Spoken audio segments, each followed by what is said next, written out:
آخر حضور صلی اللہ علیہ وآلہ وسلم نے 9 سال کی بچی حضرت عائشہ سے نکاح کیوں کیا؟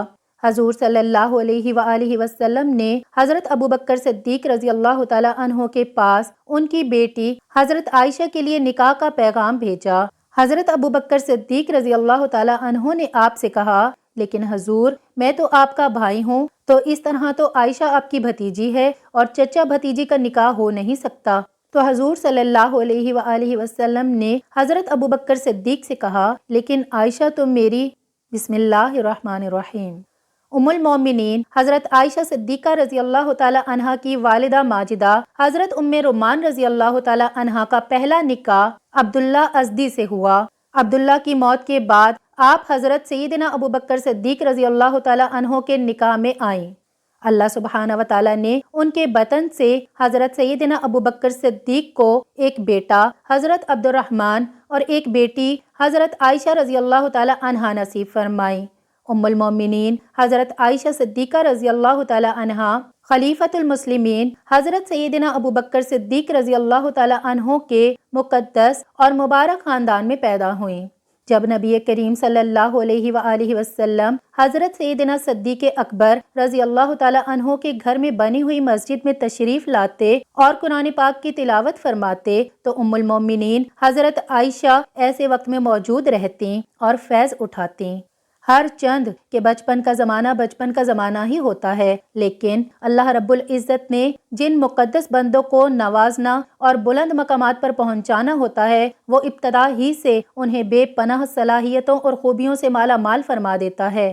ایک دفعہ حضرت امام ولی الدین محمد بن عبداللہ خطیب رحمۃ اللہ علیہ مشکات شریف میں نقل فرماتے ہیں کہ حضرت عائشہ صدیقہ رضی اللہ تعالی عنہا گڑیوں سے کھیل رہی تھیں۔ ان گڑیوں میں ایک گھوڑا بھی تھا جس کے دائیں بائیں 2 پر لگے ہوئے تھے۔ نبی کریم صلی اللہ علیہ وآلہ وسلم کا وہاں سے گزر ہوا تو آپ نے گھوڑے کے بارے میں دریافت فرمایا کہ یہ کیا ہے؟ تو حضرت عائشہ نے جواب دیا کہ یہ گھوڑا ہے۔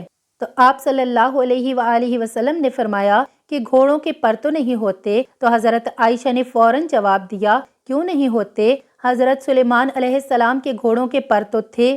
جب ام المومنین حضرت خدیجہ رضی اللہ تعالی عنہا اس دنیا سے رخصت ہو گئیں تو نبی کریم صلی اللہ علیہ وآلہ وسلم تھوڑے غمگین رہنے لگے۔ تو حضرت عثمان بن مظعون رضی اللہ تعالی عنہ کی بیوی حضرت خویلہ بنت حکیم رضی اللہ تعالی عنہا نبی کریم صلی اللہ علیہ وآلہ وسلم کے پاس آئیں اور عرض کیا، یا رسول اللہ آپ دوسرا نکاح فرما لیجئے۔ آپ صلی اللہ علیہ وآلہ وسلم نے فرمایا، کس سے کروں؟ تو حضرت خویلہ رضی اللہ تعالی عنہا نے عرض کیا، آپ چاہیں تو بیوہ عورت سے یا کنواری لڑکی سے نکاح کر لیں۔ تو آپ صلی اللہ علیہ وآلہ وسلم نے فرمایا، کون کنواری ہے اور کون بیوہ ہے؟ حضرت خویلہ نے عرض کیا، بیوہ تو سودا بنت زمان ہے اور کنواری اس شخص کی بیٹی ہے جو ساری کائنات میں آپ کو بہت عزیز ہے، یعنی عائشہ بنت ابو بکر۔ نبی کریم صلی اللہ علیہ وآلہ وسلم نے فرمایا کہ بہتر ہے کہ تم عائشہ کے بارے میں بات چیت کرو۔ حضرت خویلہ رضی اللہ تعالی عنہا فرماتی ہیں کہ میں اس کے بعد سیدہ ام رومان رضی اللہ تعالی عنہا کے پاس گئی اور ان سے کہا کہ تمہارے لیے بہت عظیم خوشخبری ہے جس میں دنیا اور آخرت کی بھلائیاں چھپی ہوئی ہیں۔ انہوں نے کہا کہ وہ کون سی خوشخبری ہے؟ میں نے کہا، نبی کریم صلی اللہ علیہ وآلہ وسلم حضرت عائشہ سے نکاح کا ذکر فرما رہے تھے۔ انہوں نے جواب دینے کے بجائے کہا کہ حضرت ابوبکر صدیق تشریف لانے ہی والے ہیں۔ حضرت خویلہ رضی اللہ تعالی عنہا فرماتی ہیں کہ کچھ ہی دیر بعد حضرت ابوبکر صدیق تشریف لائے تو میں نے ان سے اس بات کا ذکر کیا تو انہوں نے فرمایا کہ کیا یہ ان کے لیے صحیح ہے؟ عائشہ تو ان کی بھتیجی ہے۔ حضرت خویلہ رضی اللہ تعالی عنہا نے واپس آ کر نبی کریم صلی اللہ علیہ وآلہ وسلم سے اس بارے میں پوچھا تو آپ صلی اللہ علیہ وآلہ وسلم نے فرمایا کہ ابو بکر میرے اسلامی بھائی ہیں اور اسلامی بھائیوں کے ہاں نکاح کرنا جائز ہے۔ جب یہ بات حضرت سیدنا ابو بکر صدیق رضی اللہ تعالی عنہ کو معلوم ہوئی تو انہوں نے اس مبارک ترین رشتے کو فوراً قبول کر لیا، لیکن چونکہ اس سے پہلے حضرت عائشہ رضی اللہ تعالی عنہ کی نسبت زبیر بن مطعم کے بیٹے سے طے کی جا چکی تھی، وعدہ خلافی نہ ہو جائے اس لیے ان لوگوں سے بھی پوچھنا ضروری تھا۔ حضرت خویلہ رضی اللہ تعالی عنہ فرماتی ہیں کہ حضرت ابوبکر صدیق زبیر بن مطعم کے گھر تشریف لے گئے اور فرمایا کہ آپ لوگوں نے میری بچی کا رشتہ مانگا تھا، اب تم اس بارے میں کیا کہتے ہو؟ زبیر بن مطعم کے گھر والے اب تک مسلمان نہ ہوئے تھے۔ مطعم نے اپنی بیوی سے اس بارے میں پوچھا تو اس نے کہا کہ اگر یہ لڑکی عائشہ صدیقہ ہمارے گھر آ گئی تو ہمارا لڑکا بھی اپنے باپ دادا کے دین سے پھر جائے گا، اس لیے ہمیں کسی صورت یہ بات منظور نہیں۔ حضرت سیدنا ابو بکر صدیق ان دونوں کی رائے جان لینے کے بعد وہاں سے تشریف لے آئے۔ اب انہیں بعد میں کوئی خطرہ نہ تھا، ان کی خوشی اور مسرت کی کوئی انتہا نہ تھی۔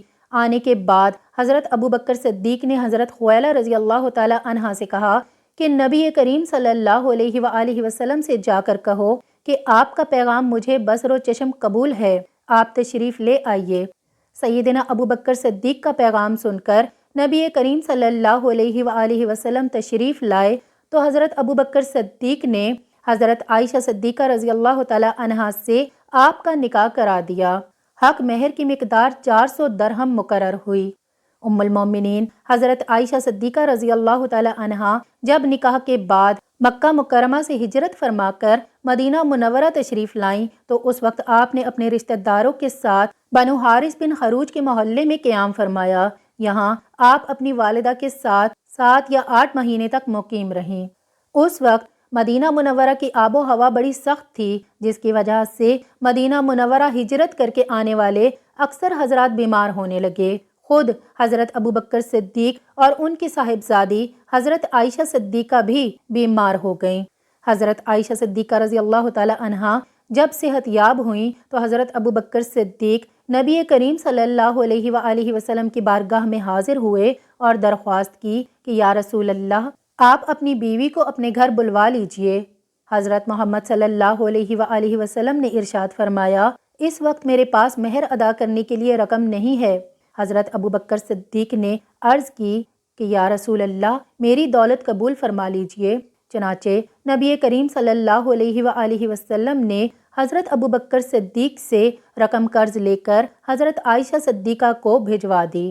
چند عورتیں دلہن کو لینے کے لیے حضرت ابو بکر صدیق رضی اللہ تعالی عنہ کے گھر آئیں۔ حضرت ام رومان رضی اللہ تعالی عنہا نے حضرت عائشہ صدیقہ کو آواز دی۔ اس وقت وہ اپنی سہیلیوں کے ساتھ جھولا جھولنے میں مصروف تھیں۔ حضرت عائشہ صدیقہ رضی اللہ تعالی عنہا کی والدہ حضرت ام رومان رضی اللہ تعالی عنہا نے ان کا منہ دھلایا، بال سنوارے اور پھر ان کو اس جگہ لے آئیں جہاں انصار کی خواتین بیٹھی ہوئی تھیں۔ حضرت عائشہ صدیقہ رضی اللہ تعالی عنہا دلہن بنی ہوئی وہاں پہنچیں تو مہمانوں نے کہا، تمہارا آنا خیر و برکت اور نیک بال ہے۔ یہ صدا لگا کر دلہن کا شاندار طریقے سے بڑھ چڑھ کر استقبال کیا گیا۔ تھوڑی دیر بعد نبی کریم صلی اللہ علیہ وآلہ وسلم بھی تشریف فرما ہوئے۔ حضرت اسماء بنت یزید رضی اللہ تعالی عنہا جو کہ حضرت عائشہ صدیقہ کی سہیلی ہیں، بیان کرتی ہیں کہ اس وقت حضرت عائشہ صدیقہ رضی اللہ تعالی عنہا کے گھر والوں نے نبی کریم صلی اللہ علیہ وآلہ وسلم جیسے معزز ترین مہمان کی خاطر مدارت کے لیے ایک پیالہ دودھ کا پیش کیا تھا۔ آپ صلی اللہ علیہ وآلہ وسلم نے اسے خوش دلی کے ساتھ قبول فرما لیا اور اس میں سے تھوڑا سا دودھ پی کر اسے حضرت عائشہ صدیقہ کی طرف بڑھایا۔ چنانچہ انہوں نے حیا کرتے ہوئے پیالہ لے لیا اور اس میں سے تھوڑا سا دودھ پی لیا۔ اس طرح شوال کے مہینے میں حضرت عائشہ صدیقہ رضی اللہ تعالی عنہا نبی کریم صلی اللہ علیہ وآلہ وسلم کے مقدس گھر میں بڑی سادگی سے رخصت ہو کر آ گئیں۔ سن 58 ہجری ماہ رمضان میں حضرت عائشہ بیمار ہوئیں اور انہوں نے وصیت کی کہ انہیں امہات المومنین اور رسول اللہ صلی اللہ علیہ وآلہ وسلم کے اہل بیت کے پہلو میں جنت البقیع میں دفن کیا جائے۔ ماہ رمضان کی 17 تاریخ منگل کی رات کو ام المومنین حضرت عائشہ صدیقہ رضی اللہ تعالی عنہا نے وفات پائی۔ آپ رضی اللہ تعالی عنہا 18 سال کی عمر میں بیوہ ہوئیں اور وفات کے بعد ان کی عمر 66 برس تھی۔ حضرت ابو ہریرہ رضی اللہ تعالی عنہ نے نماز جنازہ پڑھائی۔ جب آپ صلی اللہ علیہ وآلہ وسلم مدینہ طیبہ میں ہوتے تو روزانہ عصر کے بعد تمام ازواج مطہرات رضی اللہ تعالی عنہا کے پاس تشریف لے جاتے اور ہر ایک کی ضرورت معلوم کر کے ان کی تکمیل فرماتے۔ جب سفر پر روانہ ہوتے تو ازواج مطہرات رضی اللہ تعالی عنہا کے درمیان قرآن اندازی فرماتے ہیں، جس کا نام نکلتا اسے ساتھ لے جاتے۔ قرآن پاک میں اللہ سبحانہ و تعالیٰ نے کسی عورت کا نام نہیں لیا، صرف حضرت مریم علیہ السلام کا نام لیا ہے۔ اس کی بھی خاص وجہ تھی کہ حضرت عیسیٰ علیہ السلام کے والد کوئی نہیں تھے، اسی لیے ان کو ماں کی جانب سے مخاطب کیا گیا۔ دین اسلام سب سے غیرت مند دین ہے، اسی لیے قرآن میں کسی عورت کا نام نہیں۔ ایک حدیث میں آتا ہے کہ اللہ سبحانہ و تعالیٰ سب سے زیادہ غیرت والے ہیں اور اس کے بعد میں سب سے زیادہ غیرت والا ہوں، اور مومن بھی غیرت مند ہوتا ہے۔ قرآن پاک میں آتا ہے کہ اے پیغمبر، اپنی بیویوں، بیٹیوں اور مسلمانوں کی عورتوں کو حکم دے دیجئے کہ وہ اپنے اوپر عاجزی لٹکا کر رکھیں۔ میں نے اپنی زندگی میں ایسی عورتوں کو دیکھا ہے کہ جو آفس میں جینز شرٹ پہنتی ہیں مگر نماز کی پابند ہیں اور ایک لمبی چادر لے کر نماز شروع کر دیتی ہیں، اور ایسی عورتیں بھی دیکھی ہیں کہ جن کا پردہ ہوتا ہے مگر باطن میں کچھ اور ہے۔ دین اسلام سب سے غیرت مند دین ہے۔ بخاری شریف میں حضرت عبداللہ بن عمر رضی اللہ تعالیٰ عنہ سے روایت ہے کہ امیر المومنین حضرت عمر رضی اللہ تعالیٰ عنہ کے دور خلافت میں ان کی اہلیہ ان کے ساتھ نماز کے لیے مسجد میں جایا کرتی تھیں، تو حضرت عمر رضی اللہ تعالیٰ عنہ کو یہ بات اپنی غیرت کی وجہ سے پسند نہیں تھی، مگر منع بھی نہیں کرتے تھے۔ اس کی وجہ حضرت عبداللہ بن عمر رضی اللہ تعالیٰ عنہ نے یہ بیان کی کہ جناب نبی کریم صلی اللہ علیہ وآلہ وسلم نے ارشاد فرمایا کہ عورتوں کو مسجد میں جانے سے نہ روکا کرو۔ اس لیے حضرت عمر رضی اللہ تعالیٰ عنہ پسند نہ ہونے کے باوجود اپنی اہلیہ کو مسجد میں جانے سے نہیں روکتے تھے۔ اس کا مطلب یہ ہے کہ غیرت کا اظہار بہت اچھی چیز ہے، لیکن جو حقوق عورت کو شریعت نے دے رکھے ہیں انہیں غیرت کے نام پر ان سے روکنا درست نہیں۔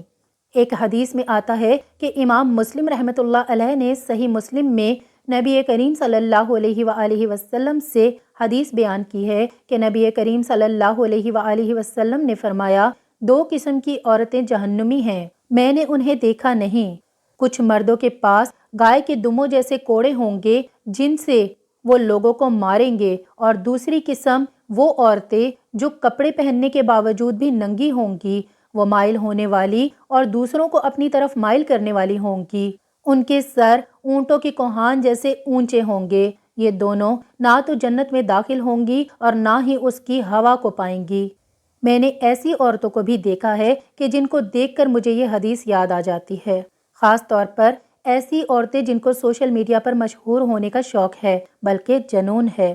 ایک حدیث میں ہے کہ حضرت عبداللہ بن عمر رضی اللہ تعالیٰ عنہ سے روایت ہے کہ رسول اللہ صلی اللہ علیہ وآلہ وسلم نے ارشاد فرمایا، جو شخص دنیا میں نمائش اور شہرت کا لباس پہنے گا، اسے قیامت کے دن ذلت اور رسوائی کا لباس پہنایا جائے گا اور پھر اس میں آگ بھڑکا دے گا۔ سوشل میڈیا کو اپنے علم میں اضافے کے لیے استعمال کریں، یہ اعلیٰ دین کا چراغ ہے، اور اس طرح کے ہزاروں سائنسی گروپ ہیں اور لاکھوں اسلامی پیجز وغیرہ، ان پر جا کر سائنسی تحریر پڑھیں اور اپنی زندگی کو بامقصد بنائیں، کیونکہ جو باتیں کتب میں نہیں مل سکتی وہ ان گروپس میں مل جاتی ہیں۔ جن لوگوں کو ٹک ٹاک یا کسی بھی جگہ پر مشہور ہونے کا خیال آئے تو اوپر والی حدیث کو نہ بھولنا۔ غیرت کا تعلق مرد اور عورت دونوں سے ہے۔ اسلام نے دونوں کا یہ حق مساوی تسلیم کیا ہے۔ اگر دوسرا فریق ان کے خاص حق میں دوسرے کو شریک کرتا ہے تو اس پر غصے کا اظہار کریں اور احتجاج کریں، حتیٰ کہ کسی مرد کی ایک سے زائد بیویاں ہوں تو ان بیویوں کا یہ حق بھی اسلام میں تسلیم کیا گیا ہے کہ وفاقی معاملات کے توازن میں کوئی فرق محسوس کریں تو اس کا اظہار کریں۔ چنانچہ نسائی کی روایت میں ہے کہ ام المومنین حضرت عائشہ صدیقہ رضی اللہ تعالی عنہ نے ایک بار اپنی باری والے دن تھوڑی دیر کے لیے رسول اللہ صلی اللہ علیہ وآلہ وسلم کو اپنے پاس نہ پایا تو انہیں خدشہ ہوا کہ آپ صلی اللہ علیہ وآلہ وسلم کسی اور بیوی کے پاس تو نہیں چلے گئے۔ حضور صلی اللہ علیہ وآلہ وسلم جب واپس آئے تو حضرت عائشہ صدیقہ نے آپ کے سر کے بالوں میں انگلیاں داخل کر کے یہ دیکھا کہ آپ غسل کر کے تو نہیں آئے۔ جناب نبی کریم صلی اللہ علیہ وآلہ وسلم نے غیرت کو نہ صرف اچھا جذبہ قرار دیا بلکہ اس کا احترام بھی کیا۔ چنانچہ صحیح روایت میں ہے کہ آپ صلی اللہ علیہ وآلہ وسلم نے خواب میں جنت کی سیر کرتے ہوئے حضرت عمر فاروق رضی اللہ تعالی عنہ کا محل دیکھا اور اس میں داخل ہونا چاہا، مگر کونے میں ایک خوبصورت خاتون کو وضو کرتے دیکھ کر رک گئے اور محل کے اندر نہیں گئے۔ اس کی وجہ یہ بیان فرمائی کہ مجھے حضرت عمر رضی اللہ تعالی عنہ کی غیرت کا خیال آ گیا تھا۔ ایسے ماحول میں عصمت و عفت کے معبود کے تقاضوں کا لحاظ کرنا گھر کے سربراہ کی ذمہ داریوں میں شامل کیا گیا ہے۔ چنانچہ نسائی کی روایت میں ہے کہ حضور صلی اللہ علیہ وآلہ وسلم نے ارشاد فرمایا، اس شخص پر جنت حرام کر دی گئی ہے، اور پھر اس کی وضاحت بھی آپ صلی اللہ علیہ وآلہ وسلم نے خود فرمائی کہ وہ شخص جو اپنے گھر والوں میں بے حیائی کی باتیں برداشت کر لیں۔ وجہ تحریر یہ ہے کہ جس حال میں مرضی ہوں اپنے من کو صاف رکھیں، کسی کے متعلق بدگمانی نہ کریں۔ آپ کتنے بھی بڑے عہدے پر ہوں پر کبھی دین پر انگلی نہ اٹھائیں۔ ہمارا دین اس بات کو سخت ناپسند کرتا ہے اور وہ اس کا بدلہ لے کر رہتا ہے۔ یہ بہت باریک نکتے کی بات ہے، کیونکہ ہمارا دین سب سے غیرت مند ہے۔ اپنے روپے کے گھمنڈ سے اور عہدے کی وجہ سے بعض دفعہ دین پر اعتراض کر دیتا ہے۔ تاریخی روایت میں آتا ہے کہ حضرت عثمان رضی اللہ تعالی عنہ نے خلافت سے دستبرداری کا مطالبہ کرنے والے باغی جو آپ کو شہید کرنے کے لیے گھر میں داخل ہوئے تو امیر المومنین رضی اللہ تعالی عنہ کی اہلیہ محترمہ حضرت نائلہ رضی اللہ تعالی عنہ نے عربوں کی روایت کے مطابق سر کے بال بکھیر کر حملہ آوروں پر رحم و دہائی دینا شروع کر دی۔ اس پر حضرت عثمان رضی اللہ تعالی عنہ نے دور سے چلا کر آواز دی کہ اپنی چادر اوڑھ لو، کیونکہ تمہارے ننگے سر ہونا میرے لیے ان لوگوں کے حملے سے زیادہ خطرناک ہے۔ اس وقت حضرت عثمان رضی اللہ تعالی عنہ بوڑھے اور ضعیف تھے۔ ابو داؤد کی روایت ہے کہ حضور صلی اللہ علیہ وآلہ وسلم ایک بار ام المومنین حضرت عائشہ رضی اللہ تعالی عنہ کے پاس ان کے حجرے میں تشریف لائے تو ایک نوجوان ان کے حجرے میں بیٹھے ہوئے تھے، جسے دیکھتے ہی آپ صلی اللہ علیہ وآلہ وسلم کے چہرے کا رنگ متغیر ہو گیا، جس سے حضرت عائشہ صدیقہ رضی اللہ تعالی عنہ نے بھانپ لیا اور فوراً وضاحت کی کہ یا رسول اللہ، یہ میرا رضائی بھائی ہے۔ دعا ہے کہ اللہ سبحانہ وتعالی ہمیں نبی کریم صلی اللہ علیہ وآلہ وسلم کے طریقوں پر چلنے کی توفیق عطا فرمائے اور ہمارا خاتمہ ایمان پر فرمائے۔ آمین یا رب العالمین۔